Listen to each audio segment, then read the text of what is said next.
எல்லாருக்கும் வணக்கம். என்னோட பேர் நபீலா.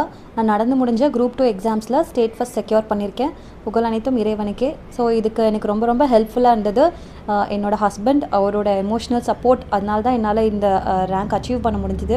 அதுக்கப்புறம் என்னோடய ஃபேமிலி மெம்பர்ஸ் எல்லாருமே, அப்பா, அம்மா, அண்ணா, என்னோடய மாமனார், மாமியார், என்னோடய இன்ஸ்டிடியூட், அவங்களோட கைடன்ஸ், இதுதான். அதுக்கப்புறம் என்னோடய டிபார்ட்மெண்ட்டு, அவங்க எனக்கு கொடுத்த என்கரேஜ்மெண்ட், இது எல்லாமே தான் என்னை வந்து பூஸ்டப் பண்ணி இந்த ரேங்க் செக்யூர் பண்ண வச்சுருக்கு. ஸோ நான் ரொம்ப ரொம்ப எல்லாருக்குமே தேங்க் பண்ணுறேன். அண்ட் என்னோடய டிஎன்பிஎஸ்சி குரூப் 2க்கு என்ன ஸ்ட்ராட்டஜி ஃபாலோ பண்ணேன்னா, ப்ரிலிம்ஸ் பொறுத்த வரைக்கும் நான் 100 மார்க்ஸ் லிட்ரேச்சர் பார்ட்டுக்கு வரும். ஸோ நான் வந்து இங்கிலீஷ் தான் சூஸ் பண்ணியிருந்தேன். ஸோ இங்கிலீஷ்க்கு நம்ம வந்து என்ன எஃபர்ட் போடணும் அப்படின்னா, ஒரு 25 போயம்ஸ் கொடுத்துருப்பாங்க. அந்த 25 போயம்ஸை வந்து நான் ஃபுல்லாகவே வந்து மக் பண்ணி லைன் பை லைன் படிச்சிருந்தேன். அதோட ஆத்தர்ஸாக இருந்தாலும் அதில் என்னென்ன ஃபேக்ட்ஸ் இருக்குது, அந்த ஆத்தர்ஸ் எந்த கண்ட்ரிலேருந்து வந்திருக்காங்க, அவங்களோட அந்த டைம் ஸ்பேன் என்ன, லைஃப் ஸ்பேன் என்ன, இந்த மாதிரி ஃபேக்ட்ஸ் எல்லாமே வந்து நான் கண்டிப்பாக படிச்சிருவேன். அதை மிஸ் பண்ணவே மாட்டேன். ஏன்னா டிஎன்பிஎஸ்சி பொறுத்த வரைக்கும் ஃபேக்ட்ஸை வச்சு தான் வந்து காம்படிஷன். ஸோ ஃபேக்ட்ஸை எலிமினேட் பண்ணிட்டு போனோன்னா நம்ம காம்படிஷன்லேருந்து வெளியே போயிடுவோம். ஸோ ஃபேக்ட்டுக்கு எப்போவுமே இம்பார்ட்டன்ஸ் கொடுத்து படிக்கணும். ஸோ அடுத்தது வந்து ப்ரோஸ் வந்து ஒரு 14 ப்ரோஸ் கொடுத்துருப்பாங்க. ஸோ அந்த ப்ரோஸ்லேயுமே வந்து என்னென்ன ஃபேக்ட் இருக்கோ அதை ஃபஸ்ட்டு தெளிவாக படித்து வச்சுருக்கணும்.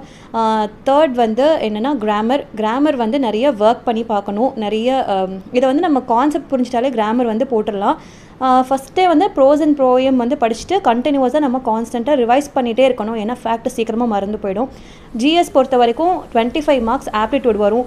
டெய்லி மேக்ஸ் ஒர்க் அவுட் பண்ணிகிட்டே இருக்கணும். அப்படின்னா தான் நமக்கு வந்து ஸ்பீடு வரும். கால்குலேட் பண்ணி அந்த டைமுக்குள்ளே நம்மளால் முடிக்க முடியும். அண்ட் ஜிஎஸை பொறுத்த வரைக்கும் பாலிட்டிக் தான் நான் ஃபர்ஸ்ட் ப்ரிஃபரன்ஸ் எப்போவுமே கொடுப்பேன். பாலிட்டியிலுமே இம்பார்ட்டண்ட்டாக ஆர்டிகல்ஸ், அமெண்ட்மெண்ட்ஸ், அதுக்கப்புறம் அந்த chronology, president, prime minister, speaker, இவங்களோட க்ரொனாலஜி வந்து நம்ம கண்டிப்பாக தெரிஞ்சு வச்சுருக்கணும். இந்த ஃபேக்டில் தான் நம்ம தப்பு பண்ணிவிடுவோம். ஸோ வந்து ஃபேக்டை எப்போவுமே கரெக்டாக படிச்சிடணும். அதுக்கப்புறம் ஐஎன்எம், இது எல்லாத்துக்குமே வந்து சிலபஸ் இருக்கும். சிலபஸில் ஒரு லீடர் இருக்காங்க அப்படின்னா அந்த லீடர் அவங்க என்ன இயரில் பிறந்தாங்க. அண்ட் ஃபார் எக்ஸாம்பிள் இப்போ டாக்டர் முத்துலக்ஷ்மி ரெட்டி இருக்காங்க அப்படின்னா அவங்க ஜூலை 30th பிறந்திருக்காங்க. அதை ஹாஸ்பிட்டல் டேயாக வந்து செலிப்ரேட் பண்ணுறாங்க. இந்த மாதிரி ஒரு சின்ன சின்ன ஃபேக்ட் இதெல்லாம் நம்ம எங்கேருந்து பார்க்கலாம் அப்படின்னா ப்ரீவியஸர் கொஷின்ஸ். ஸோ வந்து ப்ரீவியஸர் கொஷின்ஸும் வந்து நம்ம சைட் பை சைட் வந்து பார்த்துட்டே வந்தோம் அப்படின்னா கண்டிப்பாக நம்மளால் ப்ரிலிம்ஸில் ஒரு நல்ல ஸ்கோர் எடுத்து கிளியர் பண்ண முடியும். அண்ட் மெயின்ஸ் பொறுத்த வரைக்கும் சிலபஸ் தான் கீ. சிலபஸில் என்ன வேர்டு இருக்கோ அதுக்கு ப்ரிப்பேர் பண்ணி நீங்கள் போனீங்கனாலே போதும், மெயின்ஸ் வந்து கிளியர் ஆகிடும்.